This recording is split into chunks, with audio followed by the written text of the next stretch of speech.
Во-первых, еврозона. У нее, как вы понимаете, есть проблема управляемости. Начиная с мая 2010 года прошло практически десятка саммитов, и каждый саммит, в ходе каждого саммита говорилось о недостаточности мер, и фактически кризис продолжается. Декабрьский саммит, мы сейчас работаем над теми направлениями, которые заданы в декабре, но которые не привели к точному определению некого процесса. Но мы над этим работаем. То есть мы собираемся сделать некий шаг вперед по направлению к бюджетному союзу, к единому бюджету. Это ключевая проблема. И вопрос — это содержание деятельности будущего бюджетного союза и какой, так сказать, тип солидарности появится в результате этого. Все эти трудности связаны с тем, что в Германии видение асимметричное, одностороннее. Тех мер, которые, по ее мнению, считаю, необходимы для решения проблемы государственного долга в Европе. И именно государственные долги нужно рассматриваться как некое, так сказать, превышение, как, так сказать, или как дефицит государственных финансов, особенно в тех странах, у которых, так сказать, но их ответственности государства в кризе еврозоне, об этом нужно поговорить. И всегда имеется, если можно так сказать, некая ситуация некого недоверия к этим попыткам сотрудничества. Это именно произошло 9 декабря. В чем удалось двинуться вперед? Мы хотим, чтобы у всех стран Евросоюза была точка зрения более направленная на будущее, чтобы государства взяли бы на себя обязательства не только на год вперед, что обычно происходит, когда парламент определяет бюджет, годовой бюджет, но что эти государства, они не считают себя связанными на будущий год. Так вот, идея сказать, что мы хотим поддерживать структурный дефицит бюджета на какой-то определенном уровне, бюджетного сальда и госфинансов. Мы хотим получить нечто, что проходит через весь экономический цикл, то есть потребуется видение, некое перспективное видение будущего и обязательств, которые из этого вытекают. В этом есть определенное преимущество, потому что обслуживание государственного долга требует времени, и чтобы иметь возможность выйти на процентные ставки по гособлигациям, которые были бы надежными, с которыми можно работать вообще над улучшением госфинансов, нужно, чтобы рынок был убежден, что правительство обязуется своими госфинансами о будущем величине года госдефицита, то есть чтобы они проводят какое-то время. И здесь мы продвинулись вперед, потому что ранее этого не было в предыдущих предложениях. Но проблема заключается в том, что мы не знаем, как это будет, какое будет дано определение, потому что если можно сказать, что бюджетное равновесие, которое можно выдерживать, это весь размер инвестиций, госинвестиций по отношению и, так сказать, по поиску более высокого, нам просто в Европе, потому что инвестиции участвуют в экономическом росте, чтобы заставить предприятия полностью самофинансировать свои капиталовложения. То есть фактически государство влезает в долги, чтобы проинвестировать экономику. И это, безусловно, это часть той будущей дискуссии, которую нам еще предстоит. И другой момент. Какова, так сказать, гибкость бюджета, что мы хотим сделать в этом межбюджетном союзе. Какую, так сказать, степень гибкости мы позволим в какой-то шоковой ситуации. Мы сейчас в такой ситуации, где, так сказать, мягкий спад. То есть мы ниже потенциальных темпов роста. То есть дефицит даже по правилам, бюджетным правилам, которые существуют.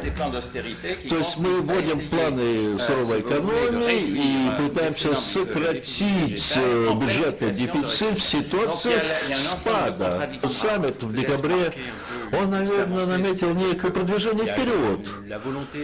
То есть общей воли использовать придумать долгосрочные элементы, вводя правила, свойственные каждой страны, их унифицируя. Но у меня такое ощущение, что еврозона продолжает работать на основании тех же принципов. Это принцип, который вытекает из Maastrichtского договора. То есть управление на основе правил. То есть пытаются как-то справиться с бюджетными дефицитами. Что показал кризис? Накопление самих дисбалансов бюджетных и самих кризис долга, госдолга в зоне начало экономического подъема, и который нужно рассмотреть среднесрочно. Мы нуждаемся не только в правилах, мы нуждаемся в координации. И в этом плане, так сказать, нет, мы не продвинулись вперед, мы по-прежнему считаем, что хорошая управляемость — это управляемость на основе неких общих правил. Нам нужно идти дальше этого, попытаться определить координированную макроэкономическую политику, которая заходит гораздо дальше, чем просто просто бюджетная политика. Если мы возьмем еврозону, то мы помним, что она была создана благодаря пакту о стабильности, Маастрихтский договор, где дефицит бюджета к ВВП не должен был превышать 3%. После провозглашения этого принципа, мы с вами знаем, что этот принцип был многократно нарушен не одной только Грецией, никаких санкций к странам-нарушителям не было выработано. Кризис еврозоны — это продолжение всемирной финансовой кризиса, который начался в 2007 году, который выразился главным образом огромным повышением частного долга и раздуханием бюджетных дефицитов, связанных с попыткой спасти экономическую систему. В 2008 и 2009 году, когда правительство предприняло усилия, чтобы, с одной стороны, чтобы закачать деньги в банки, чтобы спасти банковскую систему, и сделать так, чтобы спад не превратился в депрессию, поддерживая экономику своими планами. Проблема, которая сейчас в краткосрочной перспективе, заключается в следующем. Вот мнение американцев, которые проводили денежную политику, достаточно динамичную, и бюджетную политику, весьма такую направленную на рост, и они продолжают вот эту политику, тем не менее, частный долг, частный долг снизил в США и позволяет США начать, так сказать, выйти на какой-то экономический рост. А в Европе противоположная тенденция. И госдолг европейский — это 300% ВВП европейского долга. Это уровень в конце 2008 года. Что значит следующее? Когда частный сектор пытается выбраться из долгов и не получается, тогда он не тратит инвестиции на низком уровне. Я говорю о частных инвестициях. И потребление невысокое, и вследствие у нас такая проблема. То есть мы продолжаем сейчас политику бюджетной экономии. Частный сектор не поддерживает достаточно экономический рост, чтобы сделать эту бюджетную политику эффективной. Сейчас перед странами Евросоюза, и в частности зоны евро, стоит две разных задачи, которые приходится решать одновременно.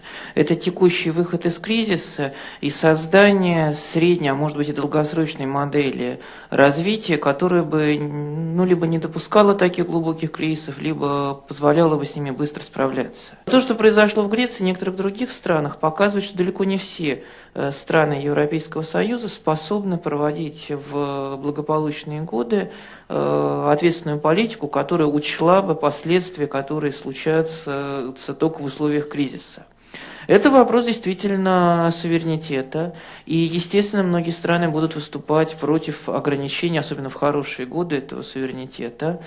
А что это означает для конкретного решения 30 января?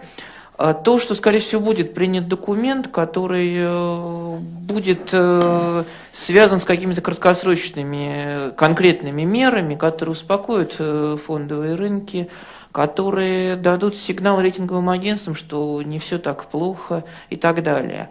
А вот что касается санкций, которые реально нужны именно для долгосрочной перспективы, потому что сейчас санкции в любом случае никто не будет вводить в условиях кризиса, но если страна уже катится вниз и ничего сделать не может, то бессмысленно еще это усугублять санкциями. Реально санкции будут обсуждаться по уже в середине десятилетия, что если кто-то нарушит, когда экономика Европы будет выходить уже на более-менее устойчивую траекторию, вот там, да, там будут серьезные вопросы. Скорее всего, мы увидим на саммите нежелание подписываться под жесткими санкциями, которые гипотетически могут быть приняты в отношении тех или других стран. В ближайшие сроки вряд ли Греция выйдет из зоны евро.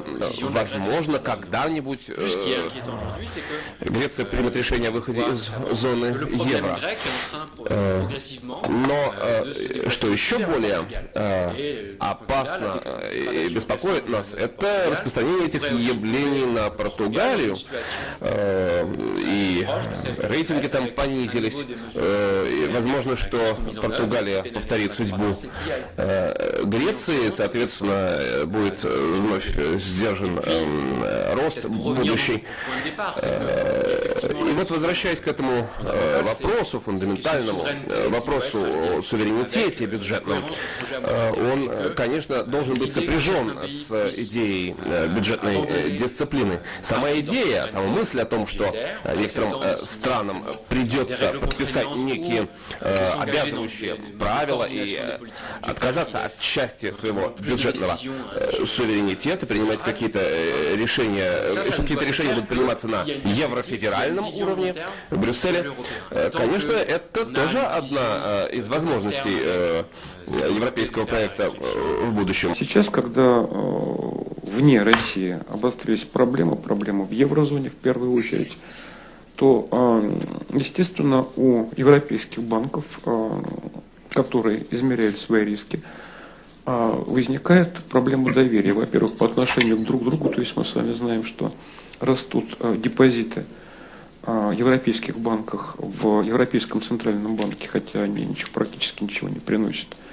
И при этом Россия тоже рассматривается как страна повышенного риска, и, соответственно, приток ресурсов извне, он сокращается. Это приводит к тому, что у нас начинают расти ставки, прежде всего, по депозитам, которые оказываются на 4-5% выше официально обозначенной инфляции, что естественным образом несет в дальнейшем угрозу устойчивости российской банковской системе. Ну и при этом зачастую, в общем-то, бывает так, что ресурсов не хватает. И возможное развитие событий, связанное с рецессией в еврозоне и с падением цен на нефть, оно, в общем-то, может достаточно серьезно отразиться на российской экономике, которая, как мы знаем, за последние 20 лет практически стала монокультурной. То есть во многом она базируется на экспорте сырьевых товаров, прежде всего энергоносителей.